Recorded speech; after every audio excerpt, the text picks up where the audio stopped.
You are listening to the Built to Grow podcast.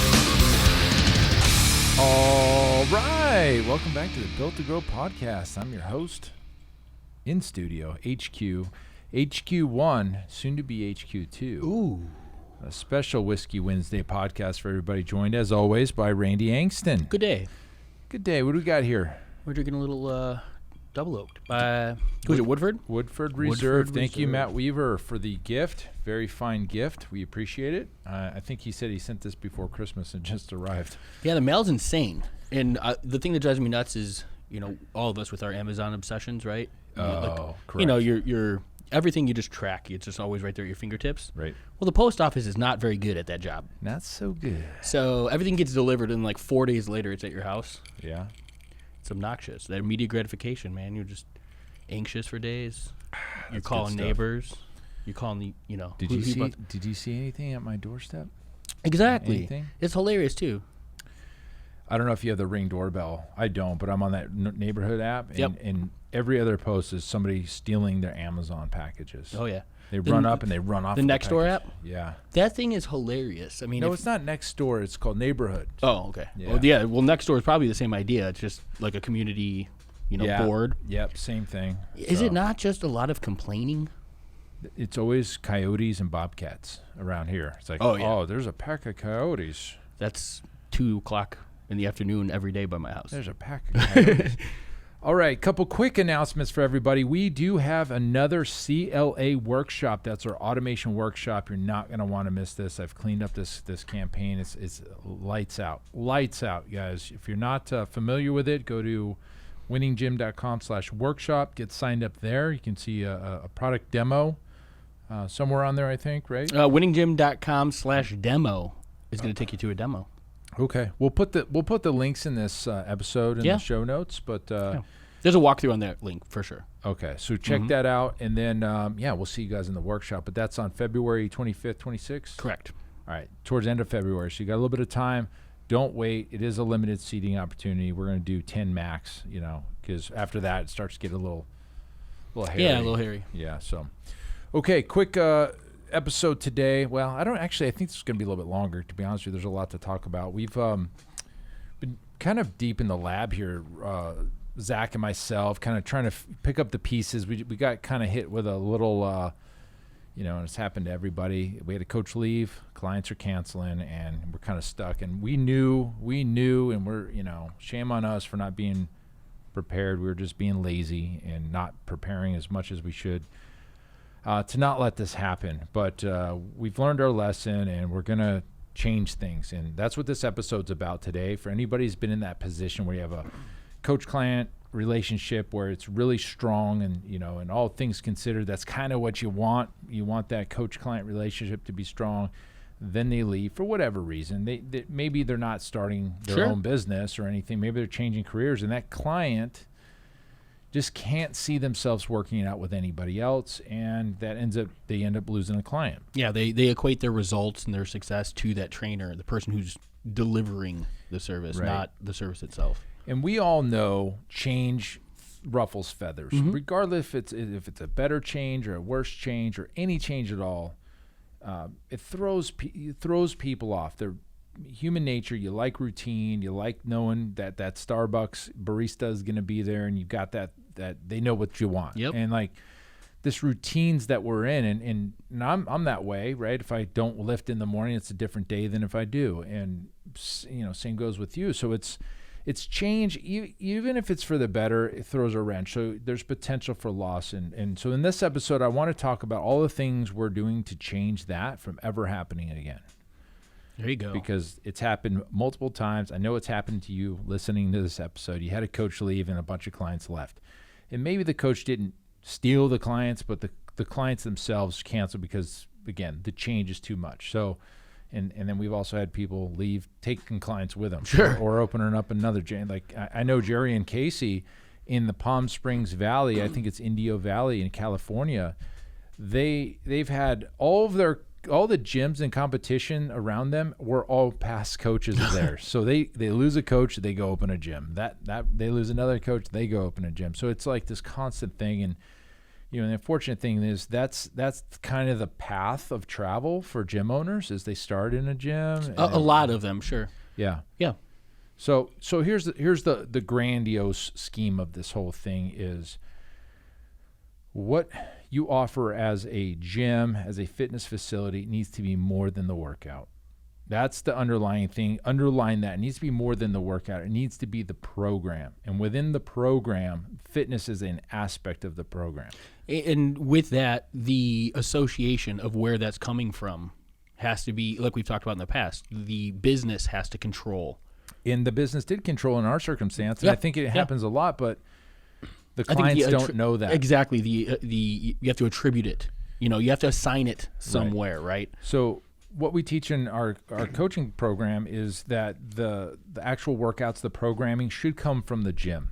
And the coaches are facilitating those workouts. And that's what we do here, and that's what a lot of people do. And if you're not doing that, you're really setting yourself up for failure, because if you've got 5 coaches out there training and they're all training differently, the experience is different between coaches, you kind of shoot yourself in the foot, because let's just say you have clients working out with a coach in the corner and they're looking over at this other coach and like, why aren't we doing that? I want to go over to that coach. And then that coach gets too much power, or you're throwing your other coaches under the and that's bus. I think that's more of the problem is the other coaches look less appealing. You know what I mean? When It's that one interesting, kind isn't of it? Yeah. I mean, because ultimately you'd love if everyone just kind of felt the same way, but I think a lot of it's personality type. It's not just it's not like, they're delivering a better result necessarily. Well, the point is, if you're in a gym where all the coaches provide their own programming, that's going to happen. Absolutely. Yeah, so that's the tough part. So if you're not doing that, change that immediately. Just snap your fingers, make that happen. But the other things that we're doing is we're really redefining what it is to be a member here at this facility, and the program and the path and the roadmap that this client's journey is once they step into signing up as a member. Yeah. And long gone are the days of just coming in and doing a workout and going on your way. That's been long gone for us for a while. We've always had more to it. Now we're really making a structure around it. How we're doing that, we're going to be doing a lot of cool things. And if you're listening, take notes. I mean, I think everybody should have something like this in their facility. It's not a small task. It's not, because you have to have things that they do that are outside the workout, and we know how difficult that can be just to get a client to show up to the workout. Now you're trying to catch them on other off hours. So our plan is to create let's just call it a course, for the digital marketing people out there. We're going to put our clients into a course, and within this course, they have a video to watch and a checkbox to click, and they get points for those, and they get badges for those, and they get recognized for finishing things and tasks. And they can be habits, and they can be, shopping lists, and there's a million things that you can do that and I know it's more than just the workout. Yes. It's hydration, it's sleep, it's mindset, it's nutrition, it's everything. And the funny thing is, us that are this close to the problem know how much of the result is dependent upon all of those things. Yep. We all battle that one client that, they work their asses off, but the second they leave our gym, the results aren't there. So if we can take all of that, gamify it, like we've talked about in the past. I think that's key. That's going to be the component right there. Right. I think, you have to be able to, you can't just put this stuff out there and expect more people to just go do that stuff because cool, my gym says there's results here. Like, I got to go do more work. It's not going to happen. But you assign it with a reward or that recognition, like we've talked about. They don't care about, our clientele don't care about the money. They don't care about all this stuff. But they sure as hell want that status. And so building that into the other aspects that we want to see our clients doing, encouraging those habits, because that's the hard part. That's what we do as coaches, is we try to change their habits, create those things so that they do that without us having to tell them every time. Right. Gamify it. So we have to separate the fitness from the program, and that's the key to this. Like, yes, well, isn't that what we do? Of course, we go out there and we train clients, but we have to separate that. That's not the only thing, and we have to really separate the fact that the coach is just facilitating the gym's program, and it's always been that way, but it's just never been communicated enough. And this is going to help insulate those losses and protect us. Another thing we're doing, and this goes completely against what I've always done in the past, is we wanted to create careers for coaches to where they had a set schedule and it was rigid. Clock in at 5 a.m. You got the 5 a.m. to 12 shift, and you got the 1 p.m. to 8 shift. And we have full-time coaches, top and bottom of the day. I'm gonna throw a wrench in that now. We're gonna chop that in half. Instead of doing one coach full, we're gonna do a 5 to 9 and a 9 to noon, or whatever that 9 to 1. Every month we're gonna flip-flop it. So we're gonna force these clients to train with different coaches to get them to realize it's the same thing. It's just a different face, right? Yep. That's one thing we're gonna do. Something else that our friend Evan, who's an Iron Circle member. He hides his coaches from being seen on the app, and it's just booking a time, and it doesn't matter what the coach is. I didn't agree with it when he showed it to me, but now it makes way more sense because I think this probably happened to him too, and that's what he did it for. But we always want our clients to just book the time. It doesn't matter the coach, because the coach is going to facilitate the program. The program is going to come from the gym. It doesn't really matter. Where in the past, I was really adamant about that relationship with the coach client, and then it backfires every single damn time. It backfires. You're good for 2 years, 2.5 years, and then it backfires. And they're like, I don't know who to train with. Yeah. I can't do it. I'm gonna do my own thing. Oh, you're gonna do your own thing. You're gonna do your own thing. It's wild. What happens, and it will happen. If it hasn't happened to you, and you're just 3 years into your business and you haven't lost it, it's going to happen. It happens all the time. Coaches move, get married, change, their career path in life. They decide on a different path. It happens. You can't expect somebody to be there 15 years. You'll have a diamond in the rough. Sure, it'd be great. Yeah, you'll have a diamond in the rough every once in a while, but in general, these coaches come and go, and you've got to be ready for it. And you can't just rely on, the facility and the surroundings, how beautiful your place is to keep somebody here. Yep. Right? Well, and not only that, but I mean, with any service, I don't care what you're getting. I mean, some of those things go stale. Your level of expectation just kind of is there. So walking through the doors to do something that we know is really hard for us to get our clients to do daily or regularly, for the expectation that they're just going to do this for years without something more. And that's why we'll get back to the gamification. That's why that works so much, right? Finding ways of incentivizing them, holding them accountable, keeping the fun, energy, correct, creating something kind of new. I think the path, like the journey. What did you call it? The bro map? The roadmap? Roadmap. I thought you said bro map. I was like, oh, that's blueprint. That's a new one. Bro map. Bro map. Yeah, what's up, man? Yeah, I think that roadmap is a perfect idea because it not only that, but it also there's so much psychology that can be built into this too. We're setting expectations for a client's results. Right. We're letting them know, hey, this isn't going to be 30 days here, and then all of a sudden, cool, you're on to a next gym and you're trying another. No, our plan and our program and what we bring to the table is not what you're going to find down the street. It's anti-Orange Theory. It's anti-competition. It's anti. I mean, it literally is competition with other gyms. Yeah, that's what I mean. It's the unique mechanism that gets results. Absolutely. And that goes back to our friend Todd Brown. What is the unique mechanism as to why somebody gets results with you versus Orange Theory, versus Joe's gym down the street, versus Fusion Fitness, whatever. And so it's all the right things. Is it a lot of work? Yeah, you damn right it is. But if you're in this business, this isn't for the faint of heart. You've got to do the work.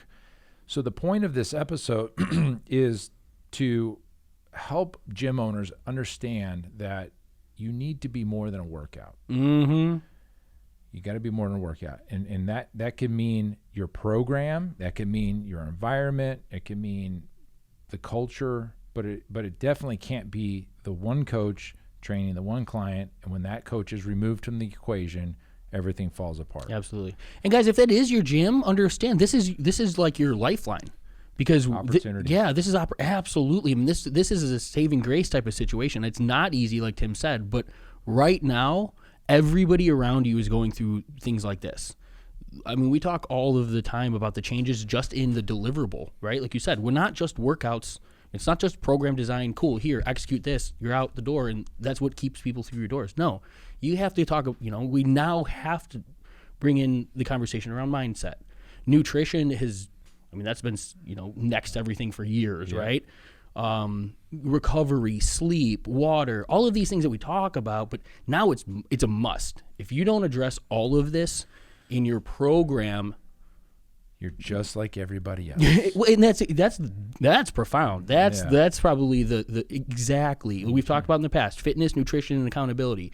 If your website still says we do fitness, nutrition, and accountability, you are behind the 8 ball, guys. Yeah, correct. And Lifeline. If this is your gym now, no problem. Guess what? It's coming. So get ready to make some changes now. And so the things, again, I'm here to share. You get a instant glimpse. Like we're talking an hour ago in the other room, and I'm coming in here talking about it. So you're in the boardroom with us, but we're talking a video series. We're talking about a portal where clients go, they log in. It can maybe be tied to your app. There you go. We'll talk to Evan about that. But they go in. They've got a series of things they need to do over X amount of time. When they do that, they physically click a button or fill something out that then triggers other things to give them points. We celebrate the wins. We celebrate with T-shirts. We celebrate with recognition. We've got a leaderboard. People physically move the magnet across the boards into different levels. It's a thing. It's the program. It's all-encompassing of the program. That's the stuff I'm talking about. You can use ClickFunnels. You could use Kajabi. You can use, WordPress with Memberium and LearnDash and all these things you can do. There's tools to do this. Yes, it is far from easy. It's not like, and it's probably not something you've ever done. Yeah, it's going to be a lot of work.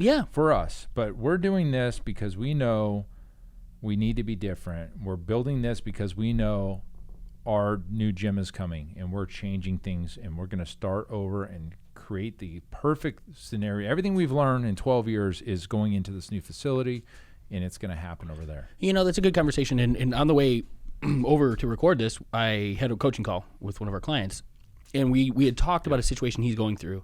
And it reminds me of this because it's an opportunity to, as a business owner, you have the opportunity to either elevate what you do to provide a better result for the client, or you can, lower your expectations to the lowest common denominator of what those clients are going to get and receive. And this is a perfect opportunity to say, okay, we can do better. We want to do better. We're going to do better. Mm-hmm. It's going to take work to do it, but it's a decision. There's going to be work. That's the decision we're going to work towards. We're working our ass off rather than accept the fact that, okay, this is a situation, clients leave.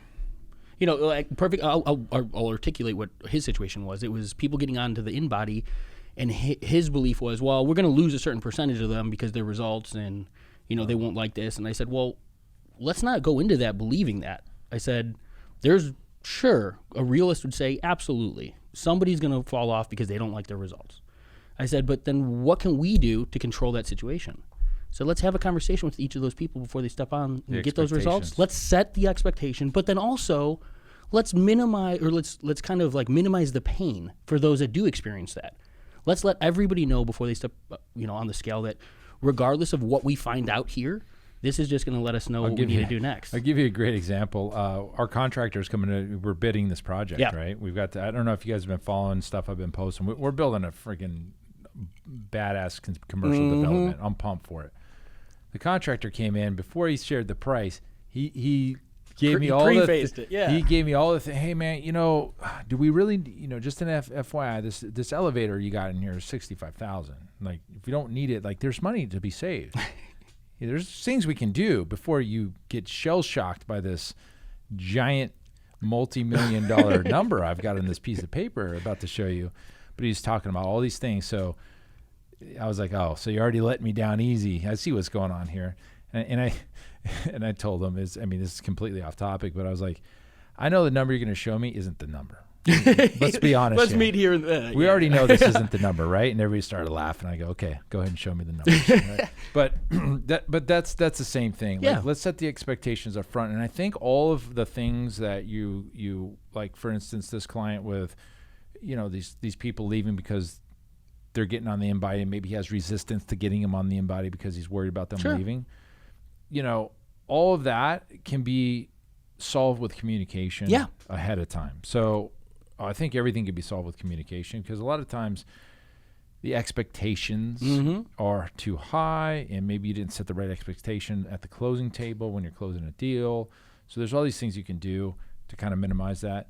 For us, it's over communicating the fact that the program is just one sliver of the bigger program, which is, you know, we've got a name for it. I won't share it yet, but that's the thing. That's exactly the thing, right? So guys, girls listening, gym owners, you've got a chance. You got a chance. And if you want to be better, be better.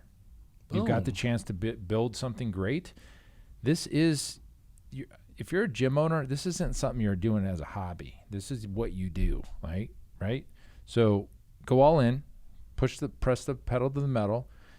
You know, like me, I change my license plate to Pulse 1. You know, like you're in or you're out. You know what I mean? So if you're going to be in, and expect to do the work, because if this was easy, everybody would be gym owners. And you might think that everybody is a gym owner. You look around, it's very easy to be a gym owner sometimes. So that's the episode today. Change the realization of what you offer is more than the workout. What you offer is more than the workout, and get those clients tied to your organization and not individual coaches out on the gym floor. As much as you think you're doing it because we thought we were doing a hell of a job and we push the envelope to try to create those relationships, but it backfires every single time. I can't think of a time that when the relationship was great and then the coach moves on, that we didn't take some type of loss. So mitigate your losses by creating the program. The program lives at the gym level, and it doesn't matter who the coach is. Take that. All right, guys, that's it for this episode. Until next one, keep changing lives. Bye.